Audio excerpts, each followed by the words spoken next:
शिव जी की अष्टमूर्तियों का तथा अर्धनारी स्वरूप का सविस्तार वर्णन।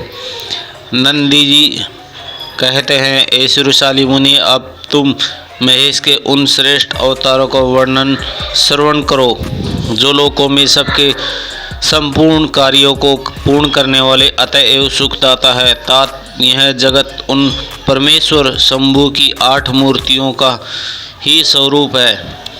जैसे सूत में मणियों पिरोई रहती हैं, उसी तरह यह शिव उन अष्टमूर्तियों से व्याप्त होकर स्थित है। वे श्रेष्ठ 8 मूर्तियाँ ये हैं: सार्वभौम, रुद्र, उग्र, भीम, पशुपति, ईशान और महादेव। शिव जी के इन सर्व आदि अष्टमूर्तियों द्वारा पृथ्वी, जल, अग्नि, वायु, आकाश, क्षेत्रज्ञ, सूर्य, चंद्रमा, अधिष्ठित और शास्त्र का ऐसा निश्चय है कि कल्याणकर्ता महेश्वर का विश्वम्भरतात्म स्वरूप ही चराचर विश्व को धारण किए हुए है। परमात्मा शिव का सलीलात्मक रूप जो समस्त जगत को जीवन प्रदान करने वाला है, भव नाम से कहते हैं, जो जगत में बाहर भीतर वर्तमान है और स्वयं ही विश्वास का भरण पोषण करता है तथा संपंदित होता है। उग्र रूपधारी प्रभु, उस रूप को सत्पुरुष उग्र कहते हैं। महादेव का जो सबका आकाश देने वाला सर्वव्यापी आकाश तत्व रूप है, उसे भीम कहते हैं। वह भूत वृंदना का भेद है, जो रूप समस्त आत्माओं का अधिष्ठान संपूर्ण क्षेत्रों में निवास करने वाला है, जीवों के बहु पास का छेदन है, उसे पशुपति का रूप समझना चाहिए। महेश का संपूर्ण जगत को प्रकाशित करने वाला जो सूर्य नामक रूप है, उसे ईशान कहते हैं।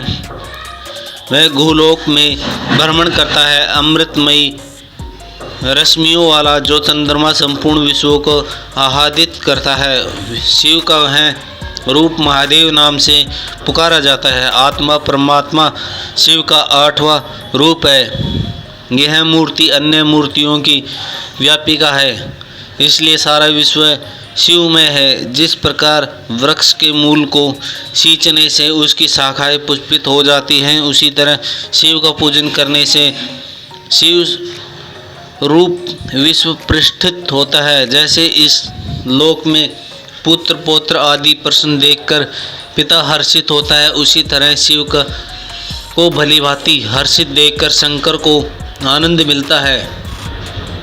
इसलिए यदि कोई किसी भी देहधारी को कष्ट देता है तो निसंदेह मानो उसने अष्टमूर्ति शिव का ही अभिष्ट किया है। सनत कुमार जी, इस प्रकार भगवान शिव अपनी अष्टमूर्तियों द्वारा समस्त विश्व को अधिष्ठित करके विराजमान है। अतः तुम पूर्ण भक्ति भाव से उन परम कारण रुद्र का भजन करो। प्रिय सनत कुमार जी, अब तुम शिव जी के अनुपम अर्धनारी स्वरूप का वर्णन सुनो। महाप्रज्ञ यह रूप ब्रह्मा जी की कामनाओं को पूर्ण करने वाला है। सृष्टि आदि में जब सृष्टि कर ब्रह्मा द्वारा रची हुई सारी प्रजाएं विस्तार को नहीं प्राप्त हुई, तब ब्रह्मा उस दुख से दुखी हो चिंताकुल हो गए।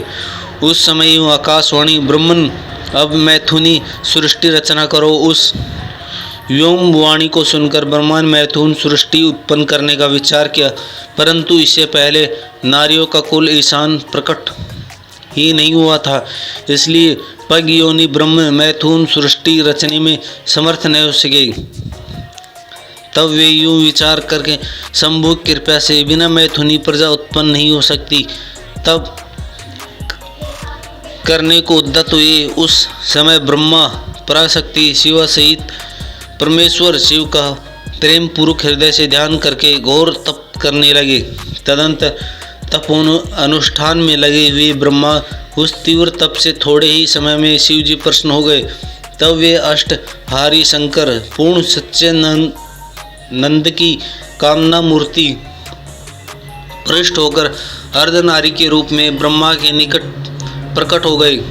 उन देवादिव शंकर को पराशक्ति शिव के साथ आया हुआ देख ब्रह्मा ने दंड की भांति भूमि पर लेटकर उन्हें प्रणाम किया और फिर वे हाथ जोड़कर स्तुति करने लगे।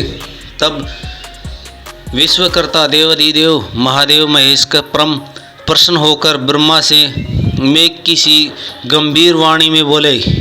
ईश्वर ने कहा, महाभाग वत्स मेरे प्यारे पुत्र पितामह, मुझे तुम्हारा सारा मनोरथ पूर्ण ज्ञात हो गया है।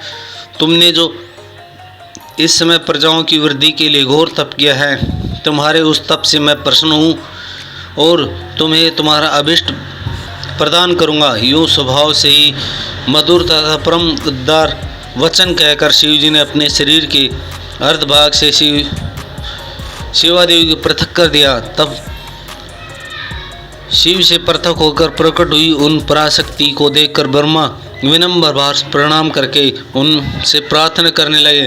ब्रह्मा ने कहा, शिवे, सृष्टि के प्रारंभ में तुम्हारे पति देवाधिदेव परमात्मा शंभु ने मेरी सृष्टि की थी और मेरे द्वारा सारी प्रजाओं की रचना की थी। शिवे, तब मैंने देवताओं की आदि समस्त प्रजाओं की मानसिक सृष्टि की परंतु बारंबार रचना करने पर भी उनकी वृद्धि नहीं हो रही है। अतः अब मैं स्त्री पुरुष के सागमन से उत्पन्न होने वाली सृष्टि का निर्माण करके अपनी सारी प्रजाओं की वृद्धि करना चाहता हूँ, किंतु अभी तक तुमसे अक्षय नारी कुल का प्रकट्य नहीं हुआ है।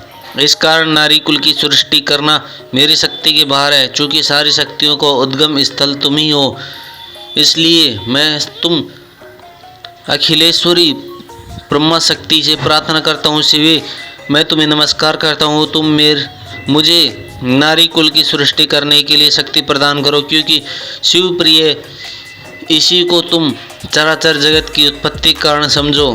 वर देवेश्वरी, मैं तुमसे एक और वर की याचना करता हूँ। जन्मात कृपया करके उसे भी मुझे दीजिए। मैं तुम्हारे चरणों में नमस्कार करता हूँ। वह वर यह है कि सर्वव्यापिनी जगजननी, तुम चराचर जगत की वृद्धि के लिए अपने इस सर्वसमर्थ रूप से मेरे पुत्र दक्ष की पुत्री हो जाओ। ब्रह्मा द्वारा यूँ याचना किए जाने पर परमेश्वरी देवी शिव ने तथास्तु ऐसा ही होगा कहकर वह शक्ति ब्रह्मा को प्रदान कर दी। सुतरा जगजननी शिव शक्ति शिवादेविनी ने अपने बहुओं से मध्य भाग से अपनी ही समान प्रभावशाली एक शक्ति रचना की। उस शक्ति को देखकर देवश्रेष्ठ भगवान शंकर, जो लीलाकारी अष्टहारी और कृपा से सागर हैं, हंसते हुए जगदम्बी से बोले। शिव जी ने कहा, देवी परमेश्वरी, ब्रह्मा ने तपस्या द्वारा तुम्हारी आराधना की है, अतः तुम उन पर प्रसन्न हो जाओ और उनका सारा मनोरथ पूर्ण करो। तब शिवा देवी ने परमेश्वर शिव की उस आज्ञा से सिर झुकाकर ग्रहण किया और ब्रह्मा की कथा अनुसार दक्ष की पुत्री होना स्वीकार कर लिया। मुनि, इस प्रकार शिवा देवी ब्रह्मा को अनुपम शक्ति प्रदान करके शंभु के शरीर में प्रविष्ट हो गई। तत्पश्चात भगवान शंकर भी तुरंत ही अंतर्ध्यान हो गए। तभी से इस लोक में स्त्री भाग की कल्पना हुई और मैथुन सृष्टि चल पड़ी। इससे ब्रह्मा को महान आनंद प्राप्त हुआ। तात इस प्रकार मैंने तुम्हें शिवजी के महान अनुकंप अंतर्ध्यान अर्धनारीश्वर अर्ध रूप का वर्णन कर दिया है। यह सत्पुरुषों के लिए मंगलदायक है।